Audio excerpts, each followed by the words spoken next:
Hello, everyone. My name is Parker Logan, and today I'm going to be reading a section of a piece that I am going to be workshopping next week called The COVID Times.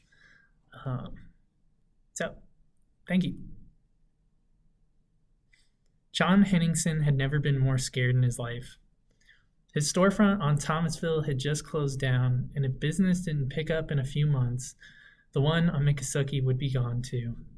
Soon, all he had left was the store on the corner of College and Monroe, the one he'd bought with a loan 30 years ago. In some of sandwiches, iced lattes, and a salad bar that was ridiculously overpriced, John became a wealthy man. He almost laughed every time he thought about how much he originally paid for his little business. If he had sold the company back in September, it would have been worth a tiny fortune, and definitely enough for him to stop working for a while, even though it didn't seem like he would ever stop. But it was May now, in the new year, and there was a global pandemic. Nobody went out. The streets were like hallways emptied after the last day of school, and it was rare for him to see a person. The people John did see either meant trouble or recognition, and he hated both. His landlord's secretary came in first and told him his options as far as deferring the rent. Then it was his buddies he used to play basketball with.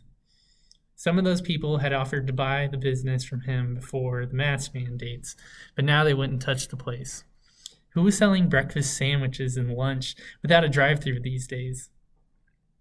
Despite John's location, which sat underneath the shadow of the Capitol building and right down the road from the courthouse, it didn't do him any good if nobody was coming to work.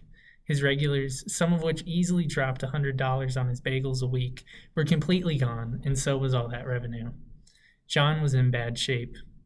The last thing he wanted to do was go out of business, but selling the company was become difficult.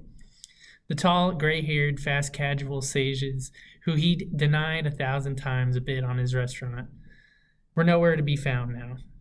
His suitors had morphed into bald-headed, red-faced little men he'd seen buying and flipping restaurants only to sell them again. He would completely gut this little shop that he bought 30 years ago, that he worked every day in from open until 3 p.m., but John was running out of options. He could stay open and finance the store off his rental properties and make no money at all, or he could finally finish, call it quits, and sell the whole company and all the machines in it bit by bit. He'd still make a little money, and that's what his wife wanted him to do anyway. His wife, Stephanie, forever the town socialite, no matter how old she would get, found John's work cute when they married.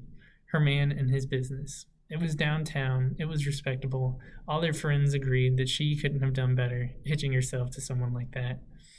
But now it wasn't looking so great.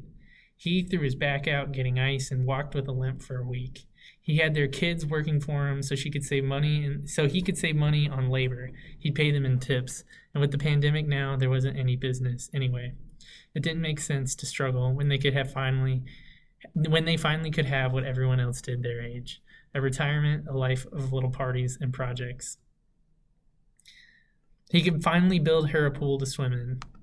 Soon their kids would be out of the house, and then it could really just be them. It was that idea of quitting that bothered John so much. So much of himself was invested in that store. All those bang-up quick fixes, the dirt and the grease trap, even the employees he liked to think belonged to him.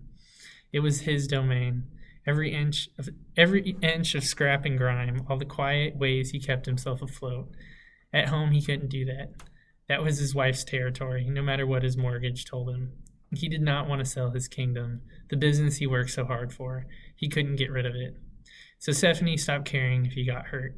Eventually, she wouldn't care if he died in that place, and if that's how he wanted to be, a proud man with his dying store. Good, she thought, but I refuse to think it's cute anymore.